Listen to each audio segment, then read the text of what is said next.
prepare our hearts for the return of Jesus. Now, it may not be this year. I'm hoping it's this year with all the things that are going on. We would love to have you be a part of the conference. It's $99 for the conference to physically attend, $49 for the live stream. And the live stream is good for 30 days. If you can't watch it that day, you've got 30 days to watch it, and you get a 20% discount. For all of our YouTube viewers, we're giving you guys a 20% discount. So if you'll just go on conference.endtimes.com, the information is there on your screen, and just enter into the promo code there, EndTimes20, you'll get a 20% discount. And so we'd love to see you there. It's going to be a fantastic conference, and I can't wait for that time.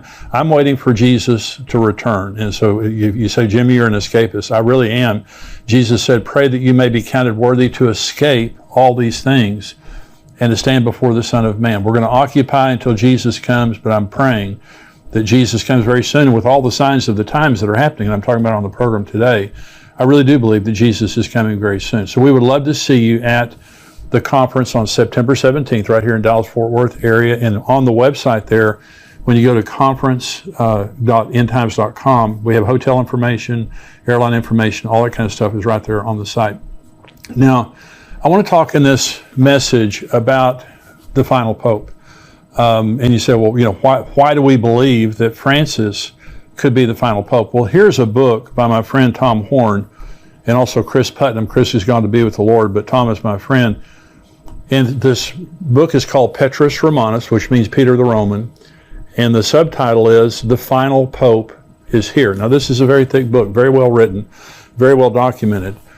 And Dr. Tom Horn believes that this is the final pope. And I'll tell you in just a minute what the Lord showed him about the final pope. So this book, Petrus Romanus, it goes back to a prophecy of the popes, which is a short, 112 short cryptic phrases in Latin, which purport to predict all of the future Roman Catholic popes, beginning with Pope Celestine II. Now, the prophecies were first published by Benedictine monk Arnold Wyon in 1595.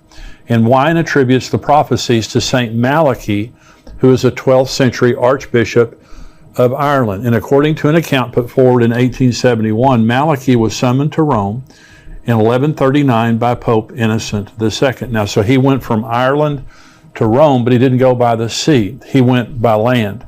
He traveled the continent of Europe, and he was struck, sickened, when he went across the continent of Europe by the squalor, the poverty, the disease, just how downtrodden the people were, the masses, all across Europe until he got to the Vatican.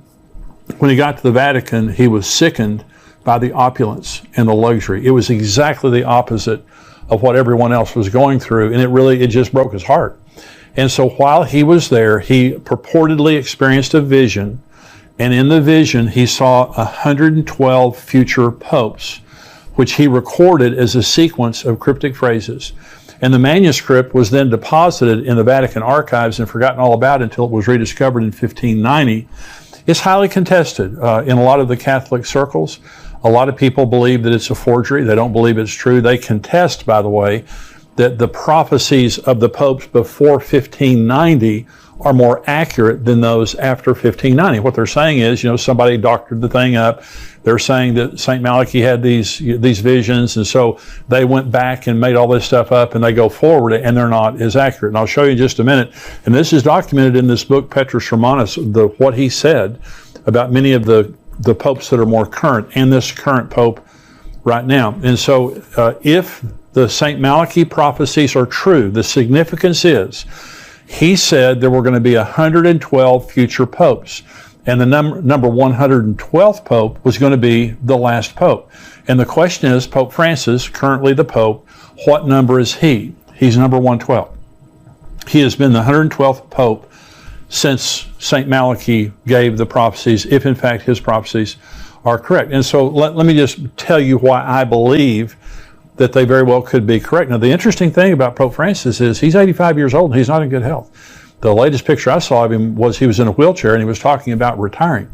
And Benedict, before Francis, was the first pope in 600 years to step down and to retire. He's still living at Vatican City. We were at the Vatican about 4 years ago, and he was there. He's still living there.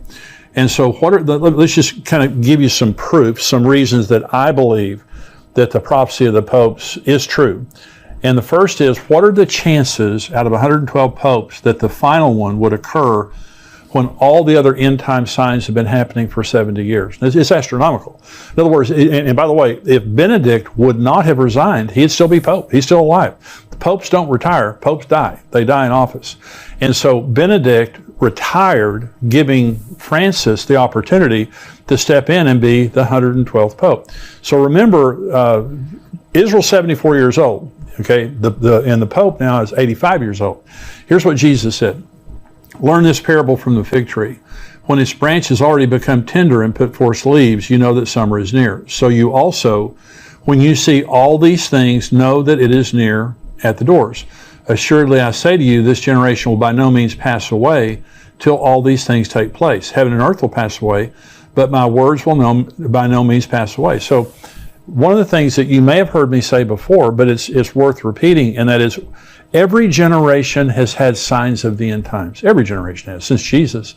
They've had some crazy person you could think was the Antichrist. They've had earthquakes and famines and all those kinds of things like that. We're the only generation that has every sign. We have every sign of the end times, and we're the only generation with Israel. Okay, Israel was destroyed in AD 70. The Romans destroyed the city and the sanctuary, like Jesus said they would in Luke 21. They destroyed the city and the sanctuary, like Daniel said in Daniel chapter 9. And they were scattered to the four corners of the world. Okay, until 1948. Until the most important sign that we have that we're living in the end times is the reestablishment of Israel. But Jesus said the generation that sees these things will see all things fulfilled. What he was saying is the generation that sees the beginning will see the end. And so Psalm 90 says the days of a man's life are 70 years, or if by reason of strength, they're 80 years. We're 74 years in since Israel became a nation. And we have a pope who the St. Malachi prophecies are saying is the final pope, number 112, and he's 85 years old and not in great health. And so if the tribulation started today, and according to St. Malachi's prophecy, the final pope will lead the church, or lead his flock, the Catholics, through the tribulation. He will lead his flock through many tribulations. I'll read you the exact prophecy here in just a minute. And so if the tribulation began today, okay, he would be 92 years old when it ended. So there's a clock ticking really hard on this thing, both the generation that we're living in and also on the final pope. And so we're living in a world where we're seeing all the end time signs coming true. And if they haven't come true, they're about to come true. They're happening right before our eyes. They're unfolding before our eyes. Jesus said there'd be wars and rumors of wars. Look at what's happening in the world right now. Look what's happening in Russia, in Iran, China, and Taiwan. Russia and Ukraine, China and Taiwan, Israel and Iran. There are wars and rumors of wars all over the world. We have the first generation. When I was 10 years old, I came home one day and my mother was washing out pans and storage kind of vessels. And I asked her what she was doing, and she said, we're going to a war with the Russians. And we practiced in our school regularly nuclear drills where we had to get under our desk, like that's going to help, if a nuclear bomb goes off. But we had to get under our desk. Since I was 10 years old, this is the most serious nuclear threat that we've ever faced before. Vladimir Putin is maniacal. There's no doubt about that. And he's threatening, Norway, Sweden, all these countries, all the NATO countries. Us in America, he is threatening us with nuclear weapons on a regular basis. Anytime somebody defies him, this is the most serious nuclear threat in my lifetime. And so we have wars and rumors of wars. Jesus said there would be pestilence. Look at COVID. COVID is still making people sick all over the world, but we're in the third year now, almost the third year of COVID. And so look at all that's happening in the world. Famines. We have a worldwide food shortage right now, where you have baby formula shortages, the worst crop in China's history. Their winter wheat crop was worse. 71% of the United States wheat crop was affected by drought. Where I'm from in the Texas Panhandle, somebody told me last week that their entire wheat crop is wiped out. That's the breadbasket of America up in the Panhandle of Texas in that area.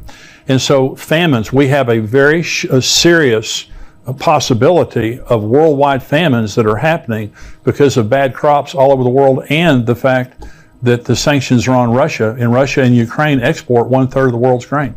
So we have a very serious thing.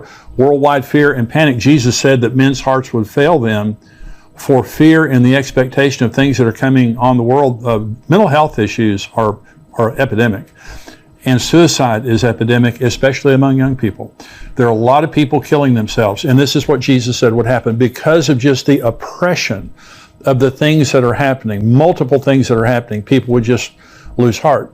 Worldwide anti-Semitism. One of the things that has to happen for the end to happen is the whole world has to hate Israel, because the last scene of human history is Armageddon, when all the world marches against Israel. And by the way, right now, and I was telling you last week that President Biden wants a two-state solution for Israel. He's going to Jerusalem next month in July. He'll be the first president ever to visit East Jerusalem. He will visit it without any Israelis with him. They are bypassing the Israelis and opening an embassy now, a consulate in East Jerusalem, formally recognizing East Jerusalem as the capital for the Palestinians, and going to pre-1967 boundaries. This is what they're pushing for, which means 200,000 people, 200,000 Jews lose their homes in East Jerusalem, 400,000 Jews lose their homes in Judea and Samaria, known as the West Bank. They also lose the Golan Heights. It's not going to happen. And so anti-Semitism is rising all over the world. In Israel, in the United Nations Human Rights Council, the only standing agenda item is Israel. Every single time the Human Rights Council of the United Nations meets, they talk about Israel. And by the way, America called their hand on that just recently, which is a good thing. And so imagine this tiny little nation in the Middle East, the only democracy in the Middle East. They're more like the United States than any other country in the world. This tiny little nation has the world's attention, and the world hates them. They have been censured by the United Nations more than any other country in the world. And so why do they hate them so bad? Because it's the end times. It's a spirit. In Joel chapter 3, God says, I'm going to bring all the nations down to the valley of Jehoshaphat, and I'm going to enter into judgment with you there on account of my people, my heritage Israel, whom you've scattered among the nations, and you're dividing up my land. That's happening right before our eyes. So we have the 112th Pope in office, the last Pope. He's old. He can't live very much longer.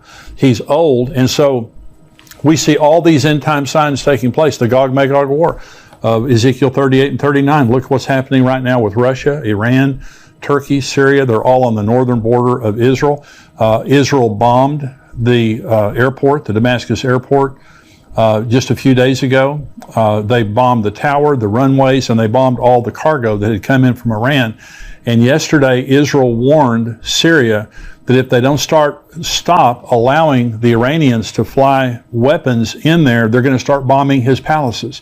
This is a big deal. And so I'm just saying, signs in the sun, moon, and stars, you go through all the things that are happening in the world right now. It's what Jesus said would happen. It's what the Bible said would happen in the end of time. And we just happen to have the 112th Pope in office right now. And so I'm saying that's one reason that I believe that it's true.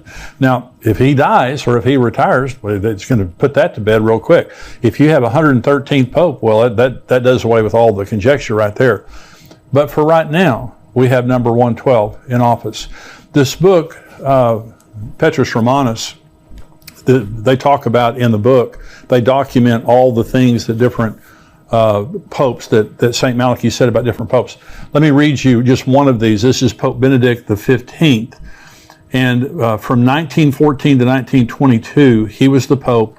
And St. Malachi said of him, religion depopulated.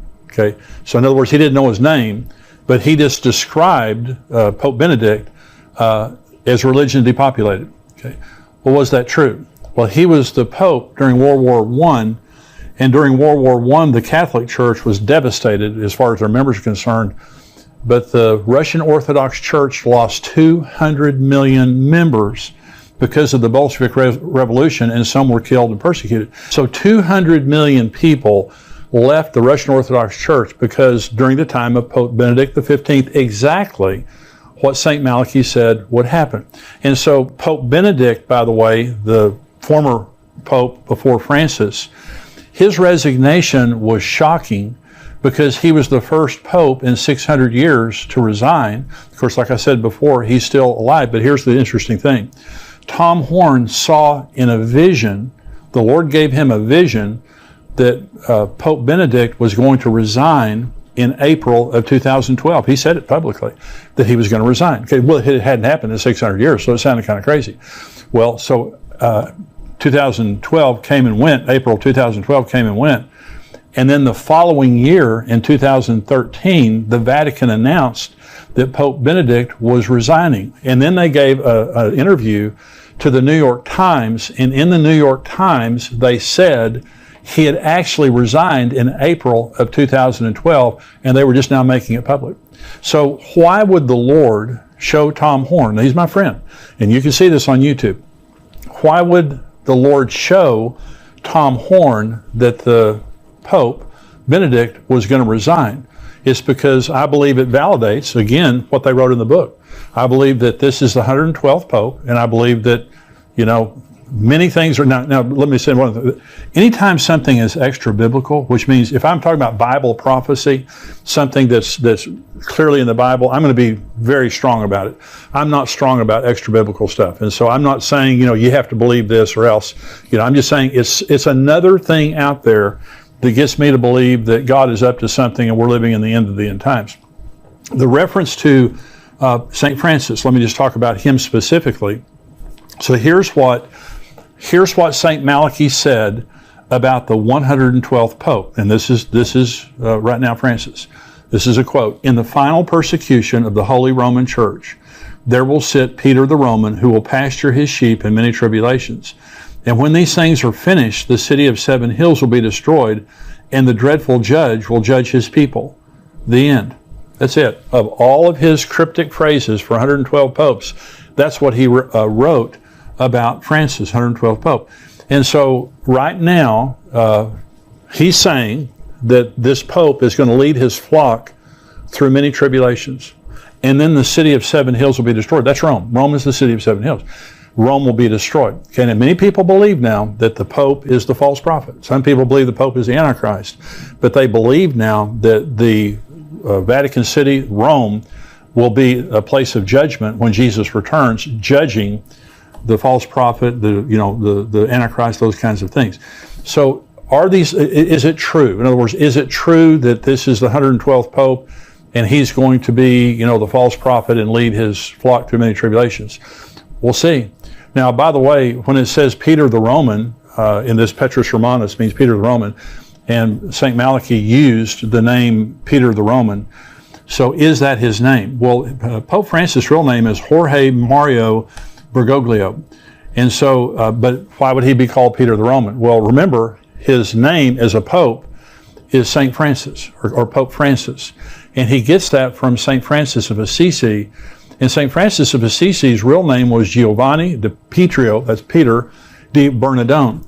That was his real name. He was Italian. He's Roman. His name can literally be translated Peter the Roman.